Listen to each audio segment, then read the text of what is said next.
Hi guys, so today almost ಎಷ್ಟು ದಿನ ಆಯಿತು ಜಿಮ್ ಸ್ಟಾರ್ಟ್ ಮಾಡಿ ಅಂತ ಹೇಳಿದ್ರೆ ನಾನು ಸ್ಟಾರ್ಟ್ ಮಾಡಿ 25 ಡೇಸ್ ಕಂಪ್ಲೀಟ್ ಆಗ್ತಾ ಇದೆ. ಸೊ 1 ಮಂತ್ ಚಾಲೆಂಜ್ ಹೇಳಿದ್ದೆ. ಸೊ ಎವ್ರಿ ಡೇ ಪೋಸ್ಟ್ಗಳ ಮಾಡೋಕ್ಕೆ ಸ್ವಲ್ಪ ಕಷ್ಟ ಆಯಿತು. ಬಟ್ ಸ್ಟಿಲ್ ನಾನು ಏನೇನು ರೂಟೀನ್ ಕ್ಯಾರಿ ಮಾಡಿದ್ದೀನಿ, ಲೈಕ್ ಏನೇನೆಲ್ಲ ಫಾಲೋ ಮಾಡಿದ್ದೀನಿ ಅನ್ನೋದನ್ನೆಲ್ಲ ನಾನು ನಿಮಗೆ ನಿಜವಾಗ್ಲೂ ಗೈಡ್ ಮಾಡಿಕೊಡ್ತೀನಿ. ನನಗಂತೂ ಅಮೇಝಿಂಗ್ ಆಗಿ ರಿಸಲ್ಟ್ ಬಂದಿದೆ. ಸೊ ನೀವು ಎಲ್ಲ ರಿಸಲ್ಟ್ ಬೇಕು ಅಂತ ಹೇಳಿದ್ರೆ ಕನ್ಸಿಸ್ಟೆನ್ಸಿ ತುಂಬಾ ಇಂಪಾರ್ಟೆಂಟು. ಸೊ ನನ್ನ ಫಿಟ್ನೆಸ್ ನೋಡಿ, ಇವಾಗ ಆಲ್ಮೋಸ್ಟ್ ಎಕ್ಸ್ಟ್ರಾ ಫ್ಯಾಟ್ಸ್ ಏನಿತ್ತು ಅದೆಲ್ಲ ಕಮ್ಮಿ ಆಗ್ತಾ ಇದೆ, ಬೆಲ್ಲಿ ಪೋರ್ಷನ್ ಕಡಿಮೆ ಆಗಿದೆ. ಸೊ ಆಲ್ಮೋಸ್ಟ್ ಫಿಟ್ನೆಸ್ ವಾಪಸ್ ಗೇನ್ ಮಾಡ್ತಾ ಇದ್ದೀನಿ. ಸೊ ಇಟ್ ಇಸ್ ಜಸ್ಟ್ ನಿಮಗೆ ಕನ್ಸಿಸ್ಟೆನ್ಸಿ ತುಂಬಾ ಇಂಪಾರ್ಟೆಂಟ್ ಆಗುತ್ತೆ. Mainly diet. ಸೊ ನನಗೆ ಇಷ್ಟು ಬೇಗ ಈ ಥರ ರಿಸಲ್ಟ್ ಸಿಗೋಕ್ಕೆ ಡಯಟ್ ಕಾರಣ. ಸೊ ಡಯಟ್ ಹೇಗೆಲ್ಲ ಫಾಲೋ ಮಾಡಬೇಕು ಅಥವಾ ನಾನು ಏನೇನು ತಿಂತಾ ಇದ್ದೀನಿ ಅಂತ ನಿಮಗೆ ಹೇಳ್ತೀನಿ. ವರ್ಕೌಟ್ಸ್ ಕೂಡ ಯಾರಿಗೆಲ್ಲ ಇಂಟ್ರೆಸ್ಟ್ ಇದೆ ಡ್ಯಾಮ್ ಮಾಡಿ. ಸೊ ರೆಗ್ಯುಲರ್ ಎಷ್ಟು ವರ್ಕೌಟ್ಸ್ ಮಾಡಿದ್ರೆ ರಿಯಲಿ 100% ಆಗಿ ನಿಮಗೆ ರಿಸಲ್ಟ್ ಬರುತ್ತೆ. I am like live example. Almost 5 kg lift ಮಾಡಲಿಕ್ಕೂ ಕೂಡ ನನಗೆ ತುಂಬಾ ಸ್ಟ್ರೆಂತ್ ಇಲ್ಲ ಥರ ಫೀಲ್ ಆಗ್ತಾ ಇತ್ತು. ನಾವು almost I am lifting 20 kgs. So ಇದಕ್ಕೆಲ್ಲ ಒಂದೇ ಇರೋದು, ಮೈಂಡ್ ಫಿಕ್ಸ್ ಮಾಡ್ಕೊಳ್ಳಿ. ಏನೇ ಆದ್ರೂ ಲೈಫಲ್ಲಿ ವಿ ವಿಲ್ ಡೂ ಇಟ್ ಅಂತ ಹೇಳ್ಬಿಟ್ಟು ಸ್ಟಾರ್ಟ್ ಮಾಡಿ. 1 ದಿನ 2 ದಿನ 3 ದಿನ ಸ್ವಲ್ಪ ಲೇಸಿನೆಸ್ ಫೀಲ್ ಆಗುತ್ತೆ, but hit the gym guys. So this is the result. Almost ನನ್ನ ಎಕ್ಸ್ಟ್ರಾ ಫ್ಯಾಟ್ಸ್ಗಳು ಏನು ಕಾಯಿತು ಅದೆಲ್ಲನೂ ರೆಡ್ಯೂಸ್ ಆಗಿದೆ. ಸೊ ನನಗೂ ತುಂಬಾ ಖುಷಿ ಆಗ್ತಾ ಇದೆ ರಿಸಲ್ಟಲ್ಲಿ. So many more to go. So almost I have like ನನ್ನ ಡ್ರೀಮ್ ಶೇಪ್ ಅಂತ ಮೈಂಡಲ್ಲಿ ಇಟ್ಕೊಂಡಿದ್ದೀನಿ. ಸೊ ಆ ಶೇಪ್ಗೋಸ್ಕರ ಅನದರ್ ಜಿಮ್ನ ಕಂಟಿನ್ಯೂ ಮಾಡೇ ಮಾಡ್ತೀನಿ, ನಾನಂತೂ ಬಿಡಲ್ಲ. ಸೊ ಲೆಟ್ ಮಿ ಆಲ್, ನೀವೇ ಶಾಕ್ ಆಗ್ತೀರಾ ರಿಸಲ್ಟ್ನ ನೋಡಿ. Let start. ಬಿಕಾಸ್ 1 ಮಂತಲ್ಲಿ ಇಷ್ಟು ಚೇಂಜಸ್. ಬಿಕಾಸ್ ತುಂಬಾ ದಪ್ಪ ಇದೆ, ನಿಮಗೆ ಗೊತ್ತು, ನಾನು ಬಿಗ್ ಬಾಸಲ್ಲಿ ನೋಡಿರ್ತೀರ, ಸ್ವಲ್ಪ ವೆಯ್ಟ್ ಗೇನ್ ಇತ್ತು. ಸೊ ಈಗ ಬಂದು 20 ಡೇಸಲ್ಲೇ ನಾನು ಇಷ್ಟು ಚೆನ್ನಾಗಿ ರೆಡ್ಯೂಸ್ ಆಗಿದ್ದೀನಿ ಅಂತ ಅಂದರೆ ಇಲ್ಲಿ ಮೇಯ್ನ್ ಆಗಿ you should be strong. You should be like every day workout ಮಾಡ್ತೀನಿ, ಇದನ್ನೇ ತಿಂತೀನಿ ಡಯಟ್ ಆಗಿ. ಚೀಟ್ ಮೀಲ್ ಮಾಡಿದ್ರೂ ಸ್ವಲ್ಪ ಲಿಮಿಟಾಗಿ ಮಾಡಿ, ತುಂಬಾ ಮಾಡೋಕ್ಕೆ ಹೋಗಬೇಡಿ. So planet. ಸೊ ಮೇನ್ ಆಗಿ ಎಷ್ಟೊಂದು ಜನಕ್ಕೆ ಮೈಂಡಲ್ಲಿರೋದು ಹೇಗೆ ರೆಡಿ ಮಾಡಬೇಕು, ಹೇಗೆ ವರ್ಕೌಟ್ ಮಾಡಬೇಕು, ಹೇಗೆಲ್ಲ ತಿನ್ನಬೇಕು. ಸೊ ಮೇಜರ್ ಆಗಿ ನಾವು Indians we suffer major is like ಆ ಬೆಲಿ ಪೋರ್ಷನ್. ಸೊ ಬೆಲ್ಲಿನ ರೆಡ್ಯೂಸ್ ಮಾಡೋದೇ ನಮಗೆ ದೊಡ್ಡ ಟಾಸ್ಕ್ ಆಗುತ್ತೆ. ಸೊ ಬ್ಯಾಲೆನ್ಸ್ಡ್ ಆಗಿರಿ, ಡಯಟ್ನ ಫಾರ್ಮ್ ಮಾಡಿ. ಪ್ರೋಟೀನ್ ಬೇಕು ಅಂದವರು ಪ್ರೋಟೀನ್ ತಗೊಳ್ಳಿ, ಬ್ರೇಕ್ಫಾಸ್ಟ್ ಬಂದು ಪ್ರೋಟೀನ್ನ ಸ್ಕಿಪ್ ಮಾಡ್ಬೋದು. ಸೊ ಕನ್ಸಿಸ್ಟೆನ್ಸಿ ತುಂಬಾ ಇಂಪಾರ್ಟೆಂಟ್. ಜಾಸ್ತಿ ಫ್ರೂಟ್ಸ್ ತಿನ್ನಿ, ವೆಜಿಟೇಬಲ್ಸ್ ತಿನ್ನಿ. ಜೊತೆಗೆ ಮೈಂಡಲ್ಲಿರುತ್ತೆ ಇದನ್ನು ತಿಂದರೆ ಹಿಂಗೆ ದಪ್ಪ ಆಗ್ಬಿಡ್ತೀವ, ರೈಸ್ ಬಿಟ್ಟರೆ ದಪ್ಪ ಆಗ್ಬಿಡ್ತೀವ ಅನ್ನೋ. ಸೊ ಎವ್ರಿ ಡೇ ಒಂದು ಚಿಕ್ಕ ಬೌಲ್ ತಗೊಳ್ಳಿ. ಚಿಕ್ಕ ಬೌಲಲ್ಲಿ ಇಷ್ಟೇ ಪೋರ್ಷನ್ ರೈಸ್ ತಗೊಳ್ಳಿ, ಇಷ್ಟು ವೆಜಿಟೇಬಲ್ಸ್, ಫೈಬರ್ಸ್, ಪ್ರೋಟೀನ್ ಎಲ್ಲನೂ ಬೇಕು. ನಾನ್ ವೆಜ್ ಲವರ್ಸ್ಗೆ ಎವ್ರಿ ಡೇ 10 grams 20 grams ಥರ ತಗೊಳ್ಳಿ. So it will help you a lot. So ನಿಮಗೆ ಈಗ ಕಂಪ್ಲೀಟ್ ಆಗಿ ನಾನು ಟ್ರಾನ್ಸ್ಫಾರ್ಮ್ ಆಗಬೇಕು ನಿಮ್ಮ ಥರ, ಸ್ವಲ್ಪ ನನಗೂ ಚೇಂಜಸ್ ಬೇಕು ಅಂತ ಹೇಳ್ತಿರೋರಿಗೆ ಡ್ಯಾಮ್ ಮಾಡಿ ಕಮೆಂಟ್ ಮಾಡಿ. ಸೊ ಡೆಫಿನೆಟ್ಲಿ ನಾನೊಂದು ಡಯಟ್ ಚಾರ್ಟ್, ನನ್ನ ಡಯಟ್ ಚಾರ್ಟ್ನ ನಾನು ನಿಮ್ಮ ಜೊತೆ ಶೇರ್ ಮಾಡ್ಕೊಡ್ತೀನಿ. ಸೊ ನನಗೆ ಹೇಗೆ ಇಷ್ಟು ಬೇಗ ರಿಸಲ್ಟ್ ಸಿಕ್ಕಿದೆ, ನಿಮಗೂ ಕೂಡ ಬೇಕಂತ ಹೇಳಿದ್ರೆ ನನ್ನ ಫಾಲೋ ಮಾಡಿ, ಸಬ್ಸ್ಕ್ರೈಬ್ ಮಾಡಿ. ನನ್ನ ವರ್ಕೌಟ್ಸ್ ಎಲ್ಲ ನೀವು ರೆಗ್ಯುಲರ್ ಆಗಿ ನೋಡ್ತಾ ಇರಿ. ಸೊ ಜೊತೆಗೆ ನೀವು ಕೂಡ ವರ್ಕೌಟ್ ಸ್ಟಾರ್ಟ್ ಮಾಡಿ ಅಂತ ನಾನು ಕೇಳ್ಕೊತೀನಿ. ಸೊ ಲೆಟ್ಸ್ ಬಿಗಿನ್ ಟುಡೇ ಹೇಗೆಲ್ಲ ವರ್ಕೌಟ್ ಮಾಡ್ತೀವಿ ಅಂತ. ಬಿಕಾಸ್ ಆಲ್ಮೋಸ್ಟ್ 20 ಡೇಸ್ ಆಗಿದೆ. ಸೊ ನನ್ನ ಸ್ಟ್ರೆಂತ್ ಎಷ್ಟು ತುಂಬಾ ಇಂಪ್ರೂವ್ ಆಗಿದೆ. ಸೊ ನನ್ನ ಬಿಫೋರ್ ಆ್ಯಂಡ್ ಆಫ್ಟರ್ ವಿಡಿಯೋ ಹಾಕ್ತೀನಿ, ಎಷ್ಟು ಕಷ್ಟಪಡ್ತಾ ಇದ್ದೆ, ಈಗ ಎಷ್ಟು ಚೆನ್ನಾಗಿ ಮಾಡ್ಬೋದು ಅಂತ. Just let's go begin. ಸ್ವಲ್ಪ ಮೆಸ್ ಆಗಿದೆ, ಹೋಮ್ ಟೂರ್ ಕೂಡ ಬೇಗ ಮಾಡ್ತೀನಿ. ಕಿಚನ್ ಮೆಸ್ ಆಗಿದೆ.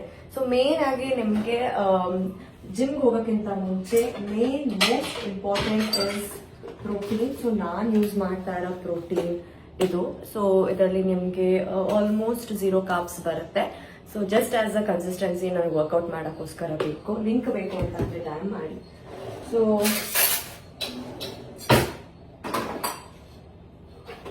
3 scoops is like more than enough. So just ಎಷ್ಟು ಹಾಕಬೇಕು, ಏನು ಹಾಕಬೇಕು ಅಂತ ಇದ್ದವ್ರಿಗೆ you can add up to 3 scoops. Like ಇಷ್ಟು ಸಾಕು, 2 scoops ಹಾಕೊಳ್ಳಿ. ನಿಮಗೆ ರೆಗ್ಯುಲರ್ ಆಗಿ ಹೆಲ್ಪ್ ಆಗುತ್ತೆ. Just dilute it. ಯಾಕಂದರೆ ನನಗೆ ತುಂಬಾ ಸುಸ್ತಾಗುತ್ತೆ ಸ್ವಲ್ಪ, ಯಾಕಂದರೆ ಮಾರ್ನಿಂಗ್ ಸ್ವಲ್ಪ ಕಡಿಮೆ ಕೀಟೋ ಡಯಟಲ್ಲಿ ಇರೋದ್ರಿಂದ. ಕೀಟೋ ಡಯಟ್ ಇಸ್ ಸಮಥಿಂಗ್ ತುಂಬಾ ರಿಸಲ್ಟ್ ಬೇಗ ಬರುತ್ತೆ, ಬಟ್ ಆದರೆ ಹೆಲ್ತ್ ಬಗ್ಗೆ ತುಂಬ ಕಾನ್ಷಿಯಸ್ ಆಗಿರಬೇಕು. ಎಲ್ಲರೂ ವರ್ಕಿಂಗ್ ಬೇಸಲ್ಲಿ ಇರೋರು ತುಂಬಾ ಕಷ್ಟ ಆಗುತ್ತೆ ಕೀಟೋ ಡಯಟ್ ಮಾಡೋಕ್ಕೆ. ಸೊ ಡಯಟಲ್ಲಿ ಇರೋರಿಗೆ ಸ್ವಲ್ಪ ರೆಗ್ಯುಲರ್ ಬೇಸಲ್ಲಿ ಮಾಡ್ಕೊಂಡು ಹೋಗಿ. So this is my shake is getting ready. ಯಾಕೆ ಅಂತ ಹೇಳ್ಬಿಟ್ಟು ಕೆಳಗಡೆ ಹೋದ್ಮೇಲೆ ನಿಮಗೆ ತೋರಿಸ್ತೀನಿ. ಆಬ್ವಿಯಸ್ಲಿ ಸ್ಟ್ಯಾಮಿನಾ ಇಂಪ್ರೂವ್ ಆಗಿದೆ, ಫಿಟ್ನೆಸ್ ಇಂಪ್ರೂವ್ ಆಗಿದೆ, ಬಟ್ ಫುಡ್ ಅನ್ನೋದು ತುಂಬಾ ಇಂಪಾರ್ಟೆಂಟು. ರಿಪ್ಲೇಸ್ಮೆಂಟ್ ಅಂತ ಬಂದಾಗ ಗುಡ್ ಪ್ರೋಟೀನ್ ತಗೊಳ್ಳಿ, ಇಟ್ಸ್ ವೆರಿ ಇಂಪಾರ್ಟೆಂಟ್. ಯೂಶಲಿ ನಾನು ಜಿಮ್ಗೆ ಬೇರೆ ಎಲ್ಲೂ ಹೋಗಲ್ಲ, ನಮ್ಮದೇ ಅಪಾರ್ಟ್ಮೆಂಟಲ್ಲಿ ಪರ್ಸ್ನಲ್ ಜಿಮ್ ಇದೆ. ಸೊ ಮೇನ್ಲಿ ನನ್ನ ಟ್ರೈನರ್ ಬರ್ತಾರೆ ನನಗೆ ಟ್ರೈನ್ ಮಾಡೋಕ್ಕೆ ಜಿಮ್ಗೆ. ಸೊ ದಟ್ ಈಸ್ ವಾಟ್, ನೀವು ಯಾವ ಫ್ಯಾನ್ಸಿ ಜಿಮ್ಗೆ ಹೋಗ್ತೀರಾ ಅನ್ನೋದು ತುಂಬ ಇಂಪಾರ್ಟೆಂಟ್ ಅಲ್ಲ.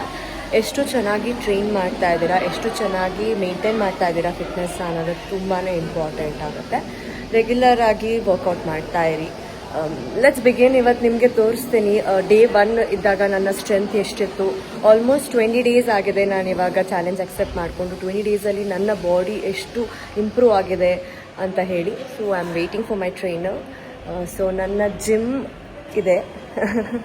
ಸೊ ಒಂದಿನ ಜಿಮ್ಗೆ ಹೇಳಿದ್ದೀನಿ, ಲೆಟ್ಸ್ ಸಿ. ಸ್ವಲ್ಪ ಚೇಂಜಸ್ ಬೇಕು ಜಿಮ್ಮಲ್ಲಿ, ಸೊಸೈಟಿಗೆ ಸ್ವಲ್ಪ ಇಂಪ್ರೂವ್ಮೆಂಟ್ ಮಾಡಿ ಅಂತ. But still again I'm telling, ರಿಯಲ್ಲಿ ಯಾವುದು ಏನು ಮಾಡ್ತಾ ಇದ್ದೀರಾ ಮ್ಯಾಟರ್ ಆಗಲ್ಲ. ಸೊ ಕನ್ಸಿಸ್ಟೆನ್ಸಿ ತುಂಬ ಮ್ಯಾಟರ್ ಆಗುತ್ತೆ.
ಬಿಕಾಸ್ ಸ್ಟಾರ್ಟಿಂಗ್ ನನ್ನ ಬಾಡಿ ಸ್ಟ್ರೆಂತೇ ಇರಲಿಲ್ಲ, ಸ್ವಲ್ಪನೂ ಸ್ಟ್ರೆಂತ್ ಇರಲಿಲ್ಲ.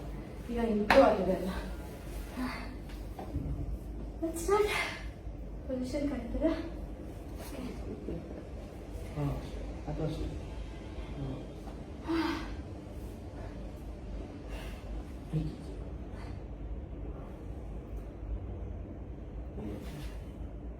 ಹೀಗೆ ಇಟ್ಕೊಳ್ಳಿ. ಹೀಗೆ ಹೋಗ್ತದೆ. ಬೇಕಿದೆ.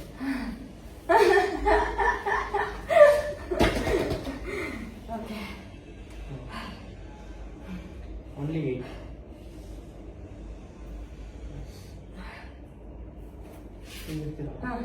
ಕೆಳಗೆ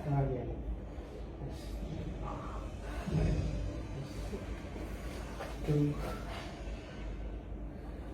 3 4